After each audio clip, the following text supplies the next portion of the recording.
ಅದೇ ನಾನು ಓದುವಾಗ ನಮ್ಮೂರಲ್ಲಿ ನಮ್ಮ ರಿಲೇಷನ್ ಒಂದು ಡೆತ್ ಆಗಿತ್ತು. ಅವರು ಡೆತ್ ಆಗಿರೋಂಥ ಸಂದರ್ಭದಲ್ಲಿ ಅವ್ರಿಗೆ ಒಂದು ಕುಂಟೆನೂ ಜಮೀನಿಲ್ಲ. ಅಲ್ಲಿ ಅವ್ರನ್ನ ತೊಗೊಂಡೋಗಿ ಅಲ್ಲಿ ಮಣ್ಣು ಮಾಡಲಿಕ್ಕೂ ಸ್ಮಶಾನ ಅಂತ ಇರಲಿಲ್ಲ. ಅವಾಗ ಒಂದು ದಿನ ಪೂರ್ತಿ ಆ ಶವನ ಮನೆ ಹತ್ರನೇ ಇಟ್ಕೊಂಡು ಪಾಪ ಅವರು ತುಂಬ ನೋವು ಅನುಭವಿಸ್ತಾ ಇದ್ದು ನನ್ನ ಮನಸ್ಸಿಗೆ ಅದು ತುಂಬ ಗಾಢವಾಗಿ ಆ ಚಿಕ್ಕ ಹುಡುಗನಲ್ಲೇ ತುಂಬ ಅನ್ನಿಸ್ತು.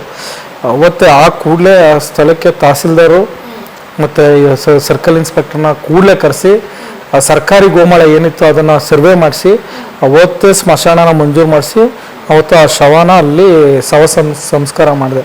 ಅಂದಿನ ದಿನಗಳಿಂದನೂ ನಾನು ನೀವು ಸಮಾಜದಲ್ಲಿ ಮೊದಲಿಗೆ ಗುರುತಿಸ್ಕೊಂಡಿದ್ದು, ಮೊದಲಿಗೆ ಕರ್ತವ್ಯ ನಿಭಾಯಿಸಿದ್ದು ಅದೆಲ್ಲ ಅಷ್ಟೇ. ಓಕೆ. ಆಮೇಲೆ ಅದಂತ ಸಂದರ್ಭದಲ್ಲಿ ನಮಗೆ ಅಲ್ಲಿ ನೀರು ಕುಡಿಯೋಕ್ಕೆ ಭಾಳ ನೀರು ತುಂಬ ಕಷ್ಟ. ನಾನು ಸಹ 4-5 ಕಿಲೋಮೀಟ್ರು ಹೋಗಿ ಒಂದು ಬಿನ್ಗೆ ತಗೊಂಡು ನೀರನ್ನು ನಾನು ತೊಗೊಂಡು ಬರ್ತಾ ಇದ್ದೆ ಮನೆಗೆ, ಅಷ್ಟು ಕಷ್ಟ. ಅವತ್ತಿನ ಸಂದರ್ಭದಲ್ಲಿ ಹಾಗೇನೆ ಗ್ರಾಮ ಪಂಚಾಯತಿಲಿ ನಮ್ಮ ತಂದೆ ಆವಾಗ ಪ್ರೆಸೆಂಟ್ ಗ್ರಾಮ ಪಂಚಾಯತಿ ಮೆಂಬರ್ ಆಗಿದ್ರು, ಆದರೂ ಸಹ ನೀರಿಗೆ ಕಷ್ಟ. ಅವತ್ತಿನ ಸಂದರ್ಭದಲ್ಲಿ ನಾನು ಅವತ್ತೇ ವರ್ಗ ಒಂದು ದುಡ್ಡು ಅಂತ ಬರುತ್ತೆ ಪಂಚಾಯತಿಲಿ, ಆ ದುಡ್ಡಲ್ಲಿ ನೀನು ಪಿ ಡಿ ಒಗೆ ಮಾತಾಡಿ ಗ್ರಾಮ ಪಂಚಾಯತಿ ಪಿ ಡಿ ಒಗೆ ಬೋರ್ ಇಮಿಡಿಯೇಟಾಗಿ ಹಾಕ್ಲೇಬೇಕು ಅಂದ್ಬಿಟ್ಟು ಸ್ಪಾಟಲ್ಲಿ ಬೋರ್ ಹಾಕಿಸ್ದೆ.